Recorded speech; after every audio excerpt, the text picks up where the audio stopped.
Hello everyone. In this session, we will discuss about the solution of mock test of chapter current and electricity. Let's start our discussion. The values of resistances P, Q, R, S of Wheatstone bridge are 20, 15, 30 and 35. तो यहाँ पे हमारे पास क्या है, ये resistance P है, this is the R, this is S, this is Q. तो P की वैल्यू कितनी है, that is the 20, Q की वैल्यू कितनी है 15, R की कितनी है 30 और ये कितनी है 35 ohm. Calculate the current passing through the battery of negligible resistance. ठीक है, तो हमने ये जो बैटरी लगाई है दैट इज ऑफ 10 वोल्ट, इसके क्रॉस कितना करंट फ्लो करेगा हमें ये फाइंड करना है. अब व्हीटस्टोन ब्रिज है, बैलेंस्ड कर देते हैं. बैलेंस कंडीशन में क्या होगा कि इस ब्रांच से, यानी कि अगर मैं ये ए पॉइंट हूँ और ये बी पॉइंट हूँ, तो ए बी ब्रांच में कोई भी करंट फ्लो नहीं होगा. No current in A B branch. ठीक है, तो मैं इस डायग्राम को थोड़ा यहाँ बड़ा करके बना देती हूँ. वो क्या रहा है यहाँ पे पी ब्रांच, पी रेजिस्टेंस, यहाँ पे हमारी है आर और ये हमारी आ गई क्यू और ये हमारी आ गई एस. ठीक है, तो ये पी, क्यू, आर और एस. अब जब सर्किट में करंट जाएगा, ठीक है, करंट कैसे फ्लो करेगा, क्योंकि ये वाली ब्रांच हमने बैलेंस कर दी है. गैल्वेनोमीटर जो है वो कोई भी डिफ्लेक्शन शो नहीं करेगा. इस ब्रांच में करंट नहीं आ सकता, तो करंट कहाँ से कहाँ फ्लो करेगा. जैसे ये करंट गया, अब ये करंट यहाँ से पास होगा, फिर ये सीधा यहाँ पे जाएगा, क्योंकि यहाँ पे ये इस तरफ जा सकता था बट यहाँ पे हमने बैलेंस कर दिया, तो इस ब्रांच में तो करंट जाएगा ही नहीं.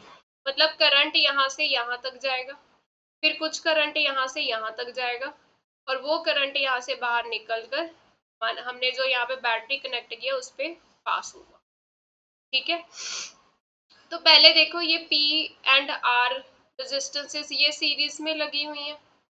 ठीक है, इसी तरह से Q एंड S सीरीज में होंगी, क्योंकि करंट P और R में से सेम अमाउंट का करंट फ्लो करेगा. इसी तरह से S और Q के बीच में जो करंट फ्लो कर रहा है वो सेम अमाउंट का करंट फ्लो करेगा, और सीरीज में करंट सेम होता है ना. तो जो P रेजिस्टेंस है और R रेजिस्टेंस है वो सीरीज में है.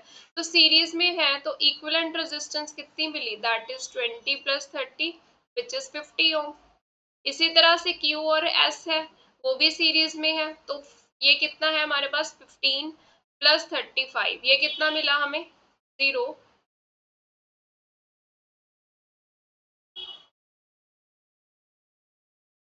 ये भी 50 ओम.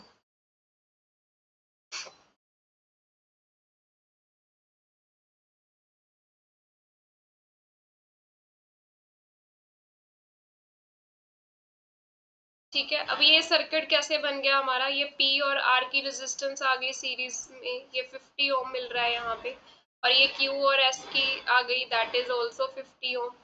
ठीक है, और ये आगे किसके साथ है, 10 वोल्ट की बैटरी के साथ कनेक्ट है. अब ये सर्किट हमारे पास बन गया. अब देखो ये 150 ओम और 50 ओम क्या है, पैरेलल में है, तो इनके इक्विवेलेंट सीरीज निकाल, इक्विवेलेंट रेजिस्टेंस निकाल लेते हैं. 1/50 प्लस 1/50, ये कितना मिला, टी एलसीएम 1 प्लस 1 2, तो आर इक्विवेलेंट हमारे पास क्या आ गया 50/2, यानी कि आर इक्विवेलेंट की वैल्यू आ गई 25.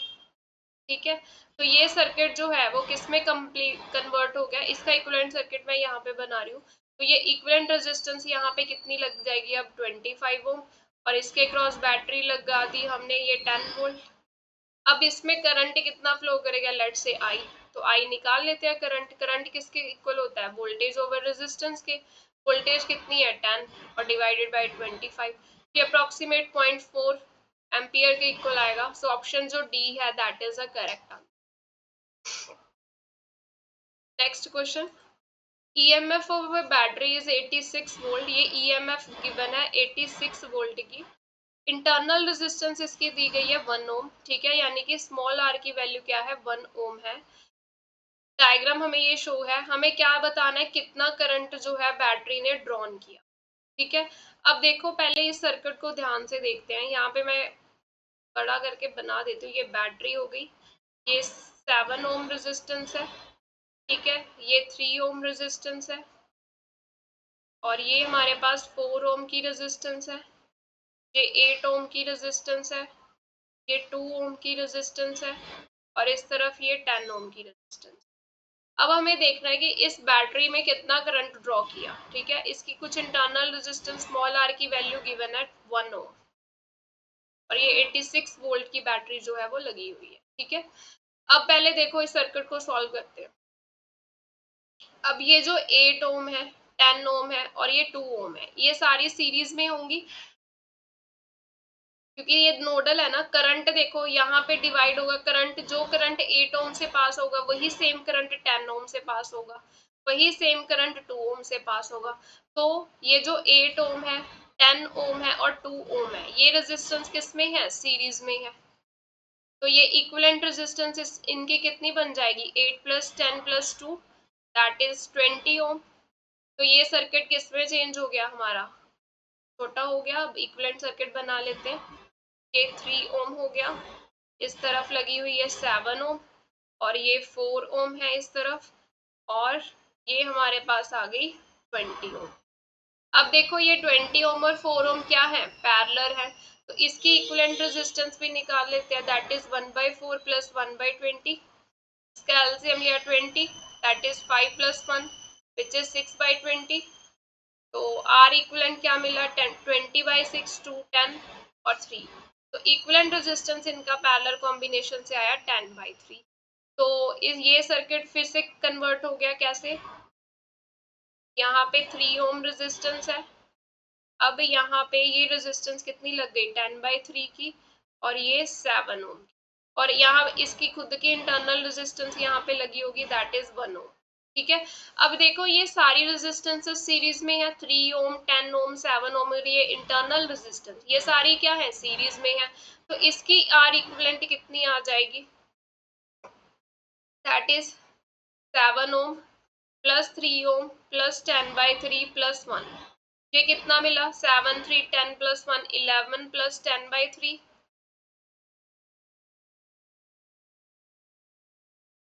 ये एलसीएम लेके आएगा 33 प्लस 10 43/3। तो ये सर्किट मैं यहाँ पे इक्विवेलेंट सर्किट बना रही हूँ। हमारा क्या बना? यहाँ पे ये बैटरी लगी हुई है, अब बस एक ही रेजिस्टेंस बची हमारे पास इक्विवेलेंट रेजिस्टेंस, दैट इज 43/3 ओम। अब करंट निकालना है, करंट क्या हो जाएगा? Voltage by resistance. वोल्टेज कितनी है? 86, रेजिस्टेंस इक्विवेलेंट 43/3।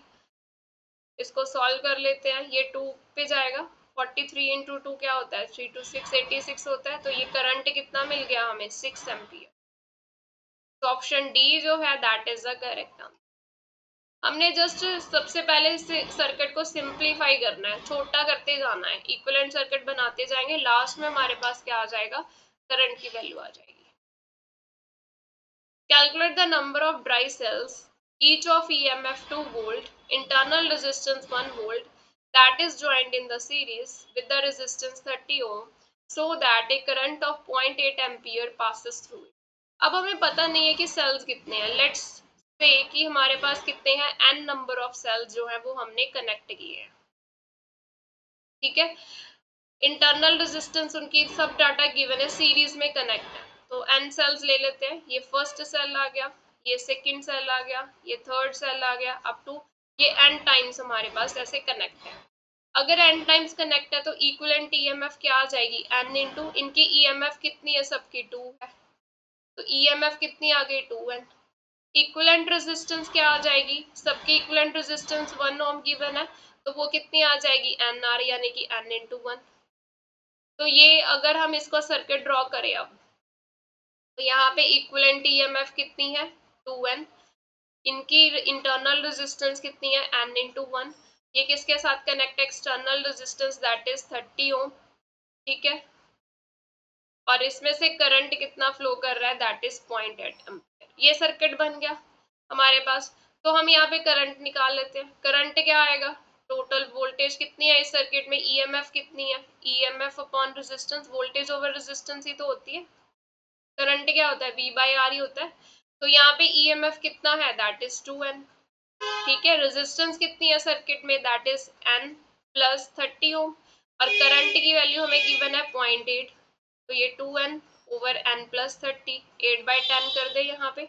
अब इसको क्रॉस मल्टीप्लाई करके सॉल्व कर लेते हैं। 8n plus 2440 is equal to 20n, तो ये मिला 240 इज इक्वल टू 12n, और यहाँ से n की वैल्यू कितनी मिल गई, सॉरी 20, तो 20 is the correct answer. 12 to the 24 ना, 20 जो है नंबर ऑफ ट्राई सेल जो है वो कनेक्ट किए गए यहाँ पे। अब next, resistance value of carbon resistor if the colors of 4 bands red, यहाँ पे एक रेड और आएगा, 4 बैंड है हमारे पास, ठीक है। तो फर्स्ट बैंड, जैसे ये हमारे पास क्या है, कार्बन रॉड है, ये बड़ी करके बना रही हूँ मैं, ये first band, second band, third band, fourth band. तो फर्स्ट बैंड क्या है, वो भी रेड है, सेकंड बैंड भी रेड है, थर्ड बैंड भी रेड है, और ये क्या है, सिल्वर है। तो फर्स्ट टू बैंड्स हमें क्या बताते हैं, मैग्नीट्यूड के बारे में। तो हम लिख लेते हैं, हमारा रेड के कॉरेस्पॉन्डिंग वैल्यू कितनी होती है हमारे पास, BBROY ऐसे ही होता है। तो ये 0 1 2, तो रेड के कॉरेस्पॉन्डिंग 2 वैल्यू मिल रही है, तो ये इसके लिए 2, सेकेंड बैंड से भी 2। ये थर्ड बैंड हमें मल्टीप्लायर की वैल्यू बताता है, मल्टीप्लायर मतलब 10 की पावर में, तो ये 10 की पावर 0, 10 की पावर 1, 10 की पावर 2 हो जाएगा, तो इंटू 10⁻², प्लस माइनस। सिल्वर हमें टॉलरेंस के बारे में बताता है, तो सिल्वर के लिए हमारे पास प्लस माइनस 5-10% टॉलरेंस होती है, ठीक है। तो ऑप्शन जो सी है that is the correct answer.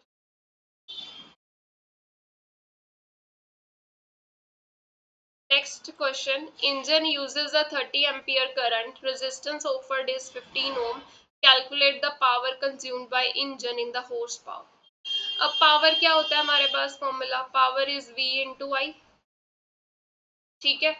But यहाँ पे वोल्टेज तो गिवन नहीं है, करंट गिवन है और रेजिस्टेंस गिवन है, तो पावर को, रिलेशन को हम in terms of current and resistance लिख लेते हैं। तो V को एलिमिनेट कर देंगे, V को हम लिख सकते हैं I इंटू आर इंटू आई, तो ये पावर क्या आ गई, I²R।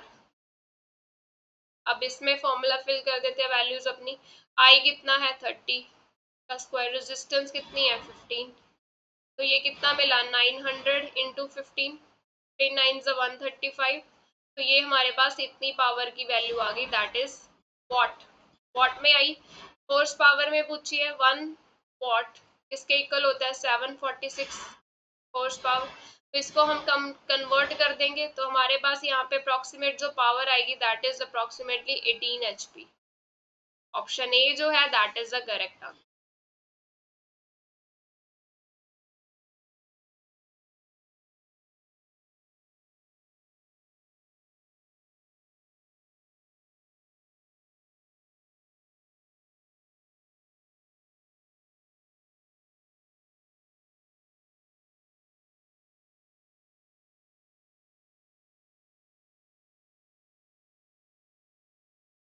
तो ये पावर जो है हमारे पास कितनी आई है, 1350 वॉट को हमने HP में कन्वर्ट करना है, इसको 746 से डिवाइड कर देंगे।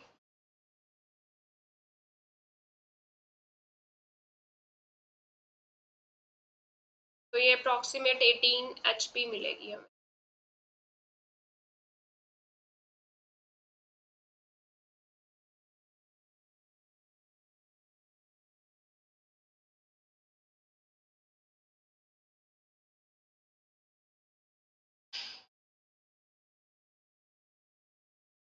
ठीक है, तो ये हमारे पास जो ऑप्शन ए है वो हमारे पास जो आएगा that is the correct answer,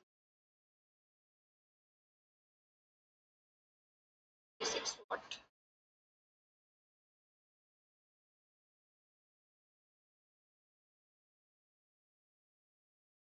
next question,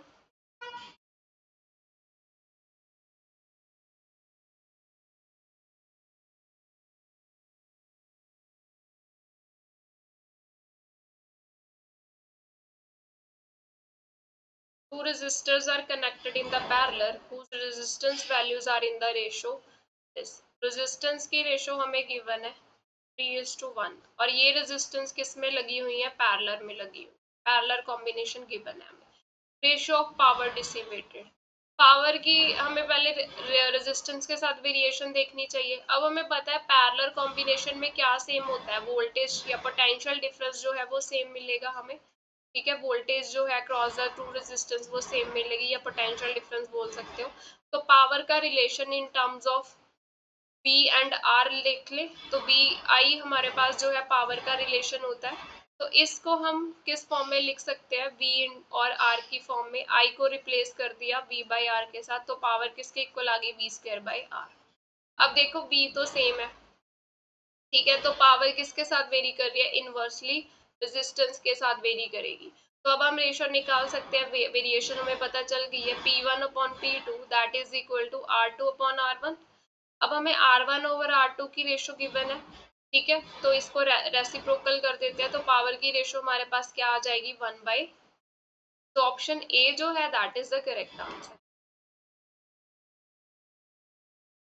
Given the number of electrons passing through the wire per minute, the current flowing through it is 500 milliampere। Current हमें गिवन है दैट इज 500 milliampere, यानी कि 500 into 10⁻³ ampere हो गया। पर minute की बात की गई है, सेकंड्स में कर लेते हैं, 1 मिनट में 60 सेकंड्स हो जाएंगे। तो इलेक्ट्रॉन्स, नंबर ऑफ इलेक्ट्रॉन्स निकालने हैं। करंट क्या होता है, चार्ज अपॉन टाइम। हम चार्ज को लिख सकते हैं N इंटू ई अपॉन टी। तो यहाँ से N किसके इक्वल आ गया, करंट इंटू टाइम ओवर ई। करंट की वैल्यू फिल कर दी, 500 इंटू 10⁻³ टाइम इज 60। चार्ज होता है 1.6 इंटू 10⁻⁻90। तो यहाँ से जब हमारा आंसर आएगा कैलकुलेट करके दैट इज 1.875 10⁻20। तो ये इतने नंबर ऑफ हमारे पास क्या होंगे, इलेक्ट्रॉन्स होंगे जो पास कर रहे हैं। Which of the following characteristics of electrons determine the current in a conductor? तो जब भी करंट फ्लो करता है कंडक्टर में, तो किसकी वजह से फ्लो करेगा, ड्रिफ्ट वेलोसिटी, थर्मल वेलोसिटी, या फिर दोनों की वजह से, या दोनों की वजह से नहीं होगा। तो इसका ऑप्शन ए आएगा, that is the correct answer. ठीक है, ड्रिफ्ट वेलोसिटी की वजह से जो इलेक्ट्रॉन्स हैं वो कंडक्टर में से पास करेंगे ना, जैसे हमने डिस्कस किया था कि अगर मैं इसको बैटरी के साथ कनेक्ट कर दूं तो ये बैटरी क्या करेगी, यहाँ पे जो चार्ज एक्यूमुलेट हो रहा था वो एक्यूमुलेट नहीं होगा और करंट ऐसे एक्सटर्नल सर्किट में फ्लो कर जाएगा। ठीक है, तो ये किसकी वजह से फ्लो कर रहा है, ड्रिफ्ट वेलोसिटी की वजह से फ्लो। ऑप्शन ए जो है that is correct answer. Next, dimensional formula for resistance. Resistance का डायमेंशनल फॉर्मूला निकालना है। रेजिस्टेंस किसके इक्वल होती है, वोल्टेज ओवर करंट। ये वोल्टेज क्या है, पोटेंशियल डिफरेंस बोल सकते हैं हम। ठीक है, तो ये हमारे पास क्या होता है, potential difference, work done per unit charge into I. ये इसको हमने क्या किया, क्यू को टी के साथ मल्टीप्लाई और डिवाइड कर दिया। तो चार्ज अपॉन टाइम क्या होता है, दैट इज द करंट। तो ये आई टी इंटू आई मिल गया मुझे। तो हमारे पास रेजिस्टेंस किसके इक्वल आ गई, work done upon I square into T. Work done क्या होता है, force into displacement upon I square into T. Force का dimensional formula mlt-2, distance is L, I square ampere लिख देते हैं, ए स्क्वायर, और ये नीचे टाइम टी। तो ये हमारे पास क्या बना, ml स्क्वायर t-3 a-2। ये हमारे पास फॉर्मूला आ गया ml स्क्वायर। तो ये ऑप्शन ए ही मिल रहा है, बाकी सब में तो -2 है। ml square t-3 a-2, option A जो है that is the correct answer. The heat produced by 100 watt heater in 2 minutes is equal to. अब हीट प्रोड्यूस, हीट क्या होता है, एनर्जी ही तो होती है। एनर्जी निकालने कितनी हीट प्रोड्यूस हुई, हमें पता है पावर क्या होता है, वर्क अपॉन टाइम। वर्क को हम लिख सकते हैं एनर्जी, एनर्जी को हम लिख सकते हैं हीट। तो यहाँ पे हीट को मैं क्यू से लिख रही हूँ, तो क्यू किसके इक्वल आ गया, पावर इंटू टाइम। तो पावर क्या है हमारे पास 100 वाट, टाइम कितना है 2 मिनट्स, मिनट्स को सेकंड में चेंज कर दिया। तो ये क्या मिला, 12 into 10⁻3। That is option D, that is the correct answer. Next question, constant potential difference is applied between the ends of the wires if the length of wire is elongated 4 times। हमने क्या किया, wire की length को 4 times increase कर दिया। ठीक है, drift velocity बतानी है कि कैसे चेंज होगी। हमारे पास रिलेशन है ना, करंट किसके इक्वल होता है, B D E N into A. यहाँ से ड्रिफ्ट वेलोसिटी किसके इक्वल आ गई, current upon E N into A.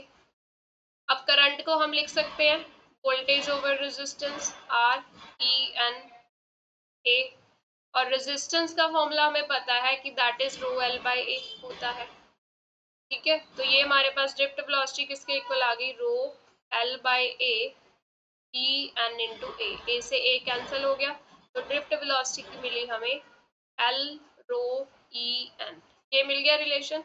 अब लेंथ इंक्रीज की है 4 टाइम्स, अगर लेंथ इंक्रीज कर देंगे 4 टाइम्स एल कर दिया, ड्रिफ्ट वेलोसिटी क्या बन गई हमारी, new drift velocity, that is L की जगह 4 एल फिल कर दिया, रो ई एन, तो बी डी डैश क्या आ गया 1/4 बी अपॉन एल रो ई एन, तो ये तो पहले वाली वेलोसिटी का रिलेशन मिल गया, तो B D dash new velocity हमारे पास क्या आ गई 1/4 टाइम्स इट्स बी डी, तो यानी कि 4 टाइम्स क्या हो रहा है, डिक्रीज हो रहा है यहाँ पे, अगर लेंथ को 4 टाइम्स इंक्रीज करेंगे ड्रिफ्ट वेलोसिटी क्या हो रही है, डिक्रीज हो।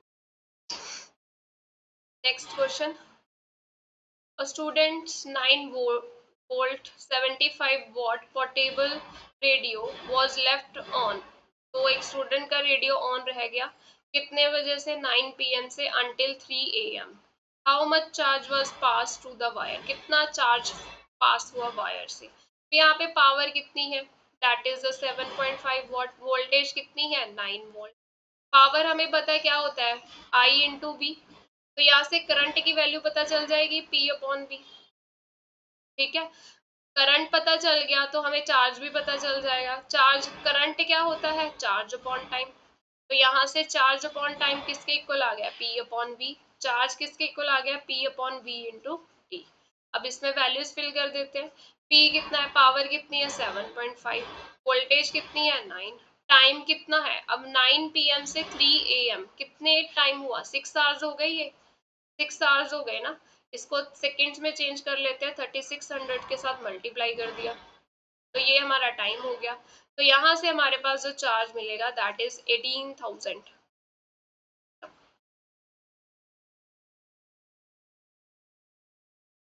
ये 4,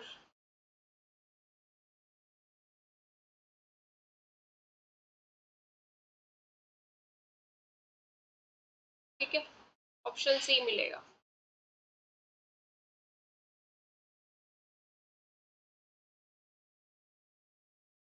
A current flow in the wire of resistance 5 ohm having the potential difference 7 volt for the 20 minutes. The heat produced. तो resistance कितनी given है 5 ohm की, potential difference कितना है 7 volt, और टाइम कितना है दैट इज 20 मिनट्स यानी कि 20 इंटू 60 सेकेंड हो गए। हमें हीट निकालनी है, हीट प्रोड्यूस, हीट को हम क्या ले सकते हैं, हीट क्या होती है एनर्जी ही होती है। ठीक है, तो पावर क्या होती है एनर्जी अपॉन टाइम, एनर्जी यानी कि हीट भी बोल सकते हो, हीट अपॉन टाइम, तो हीट क्या आ गई पावर इनटू टाइम।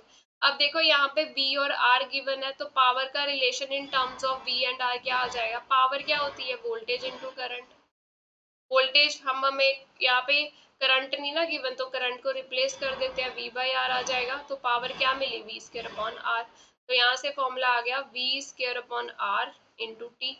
V की वैल्यू कितनी है हमारे पास 7 का स्क्वायर 49, ये 5, टाइम कितना आ गया 60 इंटू 20। अब देखो ये जो आंसर है ऑप्शंस में कैलोरीज में गिवन है, बट हमारा जॉउल में आएगा, तो इसको हम क्या करेंगे 4.2 से डिवाइड कर देंगे। ठीक है, इसको सॉल्व कर लेते हैं, ये 10 इस तरफ आ गया, 12 5 से 60, 4 3 द 12, ये जाएगा नहीं, 12 आएगा यहाँ पे, और ये 2 1 और ये 10, दोबारा करती हूँ कैलकुलेशन,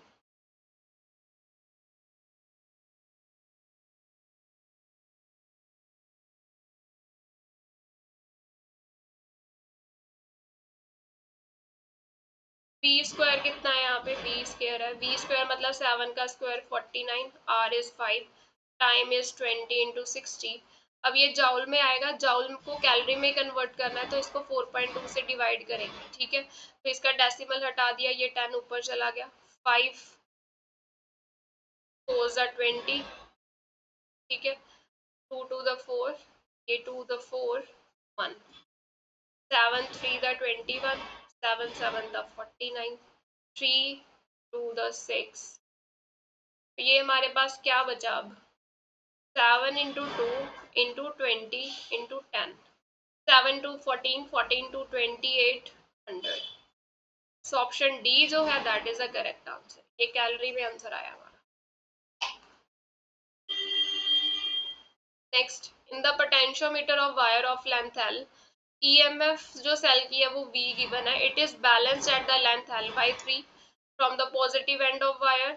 दूसरा सेल है एक और, उसकी ईएमएफ 1.5 है, उसकी बैलेंसिंग लेंथ निकालनी है। अब हमने डिस्कस किया था, जब हम कंपेयर करते हैं दो ईएमएफ को, सेल्स की ईएमएफ को कंपेयर किया, तो हमारे पास ये रेशो मिलती है L1 ओवर L2।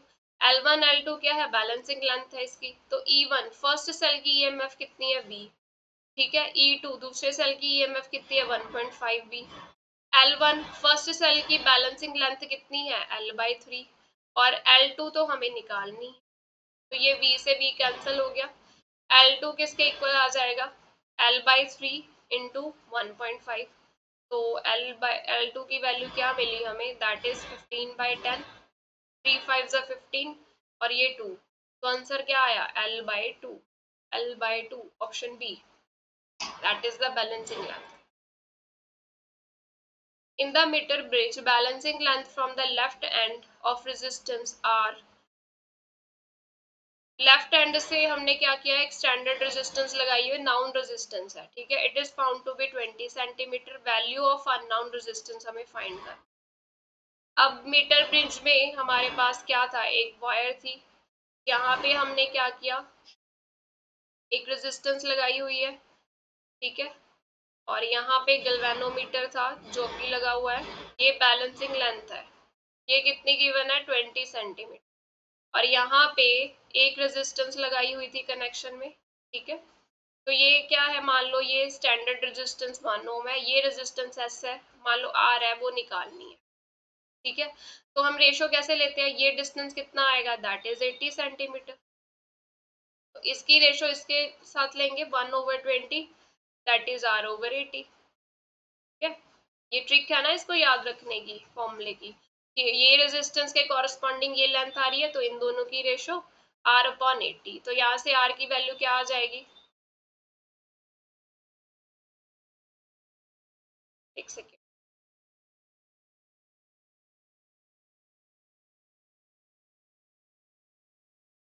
ये 4 बन रहा है, जबकि ये 1/4 आना चाहिए, तभी आंसर आएगा 0.2।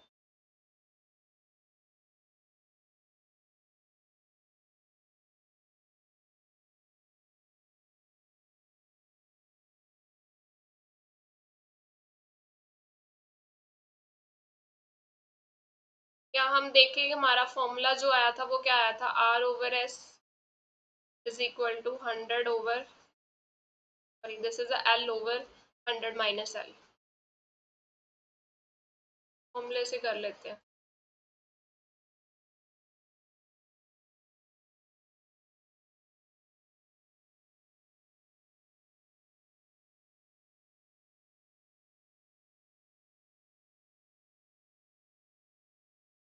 That is R/S which is equal to L over 100 minus L। ये रिलेशन मिला था, R हमें निकालनी है, L over 100 minus L into S। अब L कितना है 20, दिस इज 80, S की वैल्यू 1, तो ये आ गया हमारे पास 1/4। 1/4 मतलब 0.25, ऑप्शन ए जो मिलेगा that is the correct. From the graph between current and voltage as shown, identify the portion corresponding to negative resistance। हमें यहाँ पे बताना है कि कौन से पार्ट में रेजिस्टेंस हमें नेगेटिव मिल रही है। अब देखो पहले तो स्लोप निकालो ग्राफ की। ग्राफ की स्लोप क्या मिलेगी हमें, यहाँ पे 1/r मिलेगी, ठीक है, क्योंकि स्लोप कैसे निकालते हैं, change in y coordinate divided by change in x coordinate. y axis के लॉन्ग क्या है, करंट, तो करंट ओवर वोल्टेज हमारी स्लोप की वैल्यू मिलेगी ना। करंट ओवर वोल्टेज क्या होता है, 1/r। तो अब देखो ये जो सी डी पार्ट है, यहाँ से यहाँ पे क्या हो रहा है कि हमारा करंट क्या है, डिक्रीज कर रहा है, बट वोल्टेज इंक्रीज कर रही है, ठीक है। तो ये जो सी डी पार्ट है ये क्या शो कर रहा है, नेगेटिव रेजिस्टेंस को शो।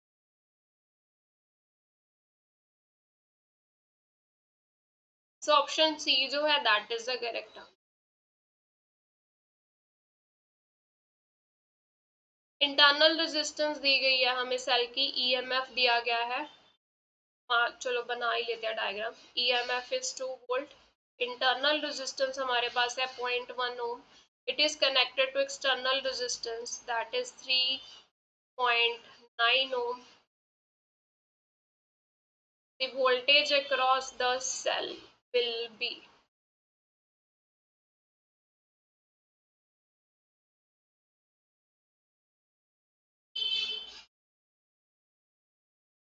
इसके क्रॉस करंट आई फ्लो कर रहा है लेट से, तो सर्किट में करंट कितना आएगा, that is EMF over internal resistance plus external resistance. अब वोल्टेज निकालनी है, वोल्टेज क्या होता है, करंट इनटू रेजिस्टेंस। तो करंट क्या आ जाएगा हमारे पास, E over R plus R into R. तो ये हमारे पास वोल्टेज का रिलेशन आ गया। मैं वैल्यूज फिल कर देते हैं अब हम। वोल्टेज किसके इक्वल है, ई, ईएमएफ कितनी है 2, रेजिस्टेंस कितनी है 3.9, divided by internal resistance is 0.1 plus 3.9। तो ये 2 इंटू 3.9, ये कितना मिलेगा हमें, 0, और ये 4। 3.9 प्लस 0.1 4 आ गया, ये कैंसिल हो गया 2, तो 3.9 बाई 2 आ गया ये 1/10। इसको डिवाइड किया तो ये 1, 9, 18, 5 डिवाइडेड बाई 10, 1.95 मिलेगा। ऑप्शन सी मिलेगा इसका करेक्ट आंसर। 3 कॉपर वायर्स है हमारे पास जिनकी लेंथ क्या गिवन है, ये फर्स्ट वायर का डाटा है, एल लेंथ एरिया ए, ये सेकंड वायर है, और ये थर्ड वायर का डाटा है। रेजिस्टेंस किसकी मिनिमम होगी, पहले फर्स्ट वायर के लिए देखते हैं, रो एल बाई ए, यही रेजिस्टेंस मिलेगी। सेकंड वायर के लिए क्या आ जाएगा, रो लेंथ कितनी है 2l, एरिया कितना है a बाई 2, तो ये कितना मिला हमें, ये 2 ऊपर जाएगा 4 रो एल बाई ए, तो ये 4 टाइम्स ऑफ R1 आ गया, मतलब ये बड़ी रेजिस्टेंस मिल रही है R2 की वैल्यू। R3 क्या है, रो L कितनी है L बाई 2, एरिया कितना है 2A, तो ये कितना मिलेगा 1/4 ऑफ रो L बाई ए, तो यानी कि ये R1/4 मिल रहा है। तो ये रेजिस्टेंस 3 की वैल्यू कम मिल रही है ना, ठीक है। तो wire of cross sectional area of 2A, जिसका क्रॉस सेक्शनल एरिया 2 है 2A, उसकी रेजिस्टेंस क्या मिल रही है, कम मिल रही है। तो ऑप्शन जो सी है that is the correct answer. A battery of 6 volt with the internal resistance 2 ohm, ये internal resistance 2 ohm है, 6 volt battery, it is connected to the voltmeter, यहाँ पे एक वोल्टमीटर लगा हुआ है, लेट्स से ये वोल्टमीटर है। करंट जो है सर्किट में फ्लो कर रहा है that is 1.5 ampere. Resistance of voltmeter, अब रेजिस्टेंस वोल्टमीटर की खुद की रेजिस्टेंस होगी, इसकी रेजिस्टेंस हम ले लेते हैं कि वो कितनी है, आर है, ठीक है। तो इस सर्किट में करंट जो है वो कितना फ्लो करेगा, E upon small R plus capital R. Current कितना है 1.5, ईएमएफ कितनी है 6, इंटरनल रेजिस्टेंस 2, एक्सटर्नल रेजिस्टेंस की वैल्यू सॉरी इसकी रेजिस्टेंस की वैल्यू तो निकालनी है, वो सीरीज में ही होगा ना इसके साथ रेजिस्टेंस। तो ये हमारे पास क्या आ गया 15/10 दैट इज 6/2 प्लस आर, ये 5 to the 15, 5 to the 10, तो ये 3/2 is equal to 6/2 plus R. यहाँ से बस आर की वैल्यू निकाल लेते हैं, ये मिला 6 plus 3r is equal to 12, 3r is equal to 6, और r की वैल्यू क्या आ गई 2, तो 2 ओम जो है रेजिस्टेंस इसका correct answer. If the wire is stretched to make its length 4 times, then the specific resistance will be, specific resistance किसको बोला जाता है, रेजिस्टिविटी को बोला जाता है। तो रेजिस्टिविटी जो होती है वो लेंथ पे डिपेंडेंसी तो शो करती नहीं है। अगर आप किसी वायर लो, आप उसकी लेंथ क्या है एल है, उसको स्ट्रेच करके उसकी लेंथ को क्या कर दिया 4 टाइम्स इंक्रीज कर दिया, तो रेजिस्टेंस चेंज होगी यहाँ पे, क्योंकि रेजिस्टेंस लेंथ के साथ वेरिएशन शो कर रही है, हमने मटेरियल तो चेंज नहीं किया ना।